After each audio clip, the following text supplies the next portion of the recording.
नमस्कार दोस्तों। एक समय की बात है, भगवान बुद्ध अपने शिष्यों को उपदेश दे रहे थे। तब उनके किसी शिष्य ने उनसे ये 3 सवाल किए। पहला, कौन किसके भाग्य का खाता है। दूसरा, संसार का सबसे बड़ा बलवान कौन है।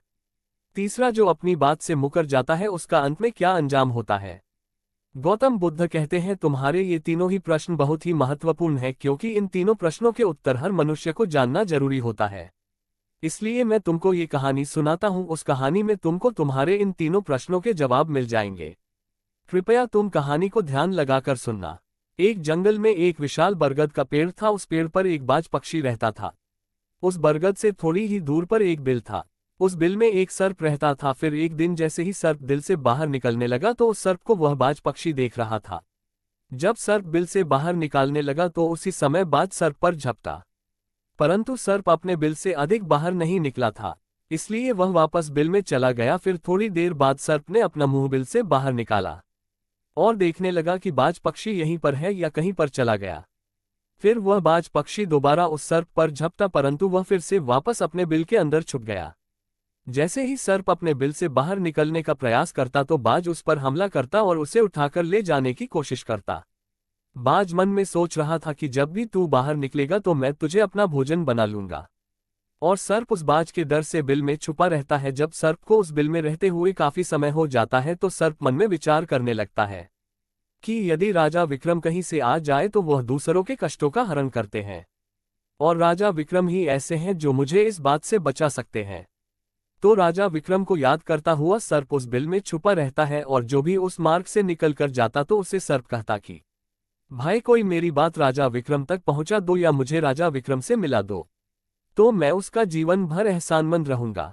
फिर एक दिन राजा विक्रम, जो दूसरों के दुखों को दूर करते थे, वह जंगल में जा रहे थे और उसी मार्ग से निकल कर जा रहे थे। तभी सर्प को पता चला कि रास्ते से कोई जा रहा हो, तो वह सर्प बिल के अंदर से ही कहने लगा, भाई कोई मुझे राजा विक्रम से मिला दे तो मैं उसका जीवन भर एहसानमंद रहूंगा। ये बात जब राजा विक्रम ने सुनी तो राजा विक्रम कहने लगा, क्यों भाई, आपको राजा विक्रम से क्या काम है। तो सर्प कहने लगा, देखो भाई, राजा विक्रम दूसरों के दुखों का हरण करते हैं और मैं बहुत दिनों से इसी बिल में पड़ा हुआ हूँ। मैं बहुत दुखी हूँ। यदि मैं इस बिल से बाहर निकलता हूँ तो इस वृक्ष पर एक बाज पक्षी का निवास है। वह बाज मुझ पर उसी समय हमला करता है, इसलिए मैं इस बिल से बाहर नहीं निकलता हूँ और ना ही मुझे कुछ खाने को मिलता है। मैं ऐसे ही इस बिल में पड़ा हुआ हूँ, ऐसे ही अपना जीवन व्यतीत कर रहा हूँ। राजा विक्रम कहने लगे कि ये सर्प राज में ही राजा विक्रम हूँ, बताओ तुम्हारे कष्ट का निवारण कैसे करूं। तो सर्प कहने लगा, हे महाराज, जैसा आपको उचित लगे ऐसा ही कीजिए, लेकिन मेरा इस बात से पीछा छुड़ा दीजिए, नहीं तो यह एक दिन मुझे मार डालेगा। राजा विक्रम कहने लगे, हे सर्प महाराज, तुम कहो तो मैं तुम्हें इस वन में कहीं दूर छोड़ दूं। सर्प कहने लगा, महाराज, जब आप मुझे दूर छोड़ने जाओगे तो ये बाज हमें देख लेगा और यह वहीं पर जाकर फिर से बैठ जाएगा और मौका मिलते ही यह मुझे मार डालेगा। राजन, आप मुझे कुछ समय के लिए आपके अंदर में बिठा लीजिए, आप पेट में बैठने के लिए मुझे स्थान दे दीजिए। जब इस बाज को पता नहीं चलेगा कि सर्प कहाँ गया, और मैं तुम्हारे साथ इस वन से बहुत दूर चला जाऊंगा और आगे जाने के बाद मैं तुम्हारे पेट से बाहर आ जाऊंगा। राजा विक्रम कहने लगे, ठीक है सर्प राज, आप मेरे पेट में प्रवेश कर जाए। राजा विक्रम अपना मुंह खोल देते हैं और यह सर्प राज विक्रम के पेट में प्रवेश कर जाता है और राजा विक्रम के पेट में जाकर के बैठ जाता है। जब राजा विक्रम वन में आगे गए और आगे काफी दूर पहुंचने के बाद उस सर्प से कहने लगे कि हे नागराज, अब आप मेरे पेट से बाहर आ जाए। अब ये सुनसान वन है, इसमें कोई बाज आपको परेशान नहीं करेगा। ये बात सुनकर नागराज कहने लगा कि नहीं महाराज, अब मैं आपके पेट से बाहर निकलने वाला नहीं हूं।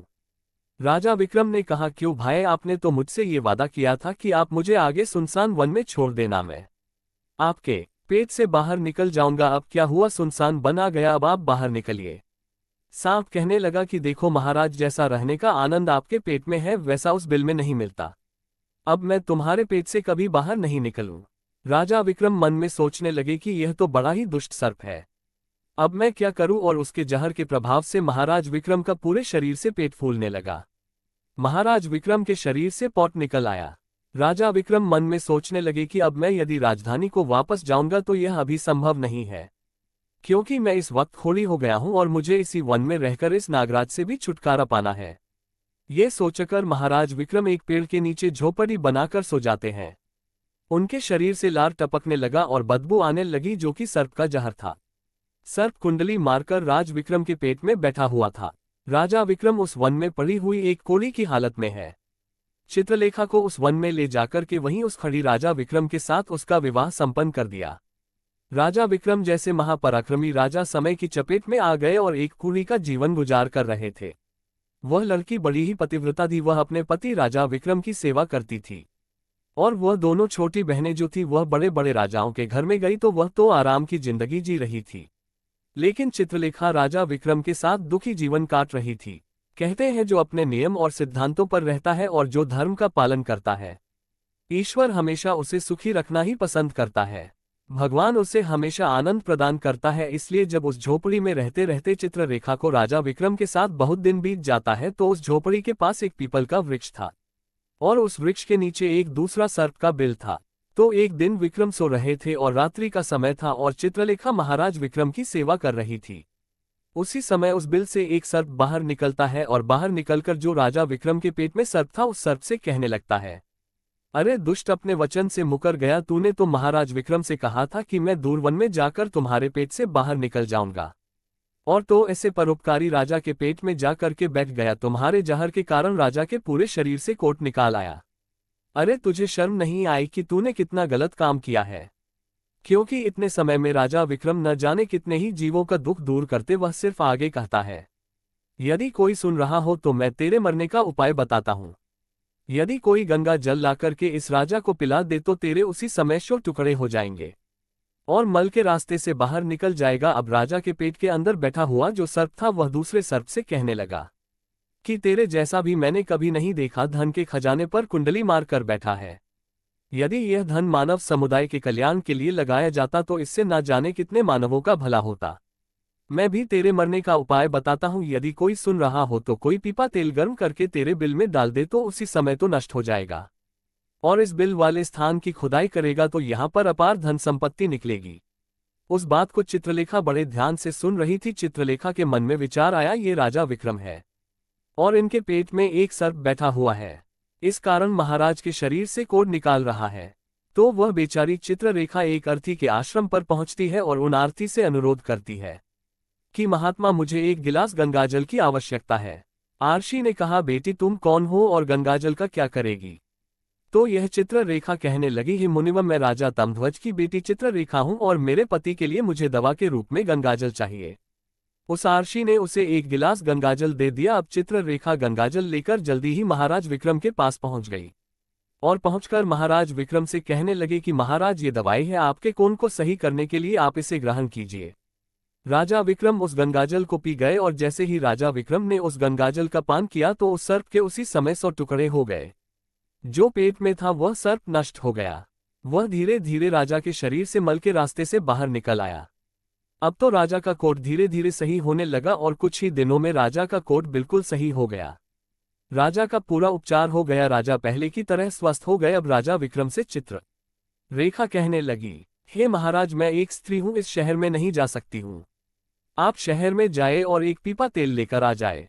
राजा विक्रम कहने लगे कि चित्ररेखा, उस तेल का तुम क्या करोगी? चित्ररेखा ने कहा, महाराज आप पहले तेल का पीपा लेकर आइए, फिर मैं आपको बताऊंगी। फिर चित्ररेखा की बात सुनकर राजा विक्रम बाजार में जाते हैं और वहां से एक पीपा तेल लेकर आते हैं। फिर चित्ररेखा वहां आग जलाती है और उस आग पर उस तेल को गर्म करती है और गर्म करके उस सर्प के बिल में खाली कर देती है। जैसे ही उस बिल में ये गर्म तेल डाला गया तो सर्प की मृत्यु हो गई। राजा विक्रम से चित्ररेखा कहने लगी कि महाराज स्थान को खोद दीजिए। फिर राजा विक्रम ने जब उस स्थान की खुदाई की तो वहां से अपार धन संपत्ति निकली। चित्ररेखा कहने लगी, महाराज देखिए, मैं जानती हूं कि आप जय नरेश राजा विक्रम हैं, परंतु मेरे पिता ने मेरा अपमान किया है और मुझे एक कोढ़ाई को दिया था, परंतु मैं मेरे भाग्य का खाती हूं। इसलिए इसी स्थान पर मेरे पिता का जो महल है उससे अच्छा महल बनना चाहिए।